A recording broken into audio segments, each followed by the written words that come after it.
جب انسان کے دل پر ہدایت کی پہلی کرن نمودار ہوتی ہے اس کو بیداری کہتے ہیں۔ جب قلب کی دنیا میں اندھیرا ہو اور کہیں سے کوئی پہلی کرن آ جائے اور تھوڑی روشنی کر دے، اندھیرے میں کچھ راستے کی خبر دے دے، کچھ نظر آنے لگ جائے، تاریکی کچھ چھٹ جائے، اسے بیداری کہتے ہیں۔ کہ انسان بیدار ہو گیا، غفلت سے بیدار ہو گیا، تاریکی کے موسم میں کچھ روشنی ہو گئی، اب یہ کچھ دیکھنے لگ گیا ہے، بالکل اندھیرے کا سفر باقی نہیں رہا، یہ بیداری کرتی ہے۔ اور حاضرین گرامی، پھر یہ بیداری بھی، اس کے بھی 3 جز ہیں، اس بیداری کے بھی 3 حصے کیے جا سکتے ہیں۔ جب انسان بیدار ہوتا ہے تو سب سے پہلے وہ اللہ رب العزت کے انعامات پر نگاہ کرتا ہے۔ اس ڈیفینیشن کے اندر دعوت بھی ہے بیداری کی، کہ انسان اللہ رب العزت کے ان انعامات پر نگاہ کرے۔ تو جب انسان بیدار ہوتا ہے تو انعامات پر نگاہ کرتا ہے کہ اللہ پاک نے مجھ پر کیا کیا کرم نوازیاں کی ہیں، اور پھر اپنے گناہوں پر نگاہ کرتا ہے، اپنی کمائیگی پر نگاہ کرتا ہے،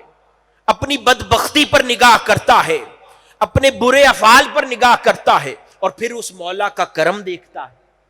کہ میرے مولا نے مجھ پہ یہ بھی کرم کیا ہے، پھر اپنی تنگی کو دیکھتا ہے، پھر میرے مولا نے مجھ پر یہ آسانی بھی کی ہے، پھر اپنی گناہگاری کو دیکھتا ہے، اس کی عطا دیکھتا چلا جاتا ہے، اپنی نافرمانی دیکھتا چلا جاتا ہے۔ یہ پہلا سبق ہے جو بیدار شخص سیکھتا ہے، جو بیدار شخص حاصل کرتا ہے، اس کو خدا کے انعام اب نظر آنے لگ جاتے ہیں۔ پہلے خدا کے انعام تو اس پر بہت تھے، پھر بھی اسے نظر نہیں آتے تھے، تو وہ دوسروں پر ہوئے انعامات دیکھتا رہتا تھا، جو اس پر انعام ہوئے اس پر نگاہ نہیں جاتی تھی، اس پر صرف اپنی آزمائشیں ہی نظر آتی تھی، اسے صرف اپنی تکلیفیں ہی نظر آتی تھی، اس کو صرف اپنی پریشانیاں ہی نظر آتی تھی، اس کو خدا نے جو صحت مندی دے رکھی تھی وہ نظر نہیں آتی تھی، اس کے برعکس ہزاروں لوگوں کو جسمانی معذوری دی تھی وہ نظر نہیں آتی تھی۔ وہ دنیا کو دیکھتا تھا مسائش میں،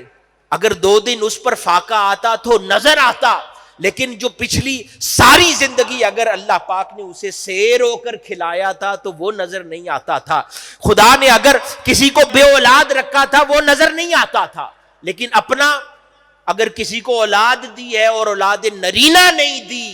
اس پر بھی وہ اللہ کا ناشکر گزار ہو جاتا تھا، اس پر بھی تنگی دیکھتا تھا۔ تو یعنی اس کو پہلے انعام نظر نہیں آتے تھے، اب خدا کا انعام نظر آنے لگ جاتا ہے۔ یہ کب ہوتا ہے؟ جب انسان بیدار ہوتا ہے، اور پھر اپنی گناہگاری نظر آتی ہے۔ اور پھر دوسرا اہم حصہ جو بیداری کے نتیجے میں نصیب ہوتا ہے وہ یہ ہوتا ہے کہ جو کچھ وہ برے اعمال کی صورت میں، تجاوز کی صورت میں، نافرمانی کی صورت میں جو کچھ وہ کرتا رہا ہے، آہستہ آہستہ اب اس پر نگاہ جانے لگتی ہے۔ پہلے برے اعمال انسان کو یاد بھی نہیں آتے، انسان بھول جاتا ہے۔ کسی کے ساتھ کبھی کوئی زیادتی کا ارتکاب کیا ہو، کبھی جھوٹ بولا ہو، کوئی چوری کی ہو، کسی کو دھوکہ دیا ہو، وقت کے ساتھ انسان وہ بھول جاتا ہے، لیکن اب اس کے ساتھ جب وہ بیدار ہو جاتا ہے تو اللہ پاک یہ کرم نوازی فرماتا ہے کہ اب اس کو وہ چیزیں یاد آنے لگ جاتی ہیں، وہ اس پر اب نگاہ کرتا ہے، خدا کا کرم بھی یاد آتا ہے، اس کی عطا بھی یاد آتی ہے، اس کی معافی بھی یاد آتی ہے، اور اپنی نافرمانی، اپنا دغا، اپنا دھوکہ وہ بھی یاد آتا چلا جاتا ہے۔ اور تیسرا حصہ بڑی خاص بات، اہمیت کی حامل ہے، اس پر غور سے۔ تیسرا حصہ جو بیداری سے متعلق ہے وہ یہ ہے کہ جو انسان وقت ضائع کرتا ہے نا، بیدار شخص وہ ہوتا ہے کہ جو اب اس کو فکر مندی لاحق ہو جاتی ہے اپنے وقت کی۔ جب تک کسی کو فکر مندی لاحق نہ ہو اپنے وقت کی، سمجھیں وہ بیدار نہیں ہوا۔ بیدار شخص وہ ہوتا ہے جو پہلے وقت ضائع کر چکا ہوتا ہے اس پر پشیماں ہو جاتا ہے، اور آگے آنے والے وقت کی صحیح مینجمنٹ کی طرف توجہ کرنا شروع کر دیتا ہے اور ایک ایک دن پھر بہتر انداز میں گزارنے کی کوشش کرتا ہے. یعنی یوں کہہ لیں کہ جس شخص کے اندر وقت کی اہمیت اجاگر ہو جائے سمجھیں وہ بیدار ہو گیا. ہم لوگ وقت سے بے خبر رہتے ہیں،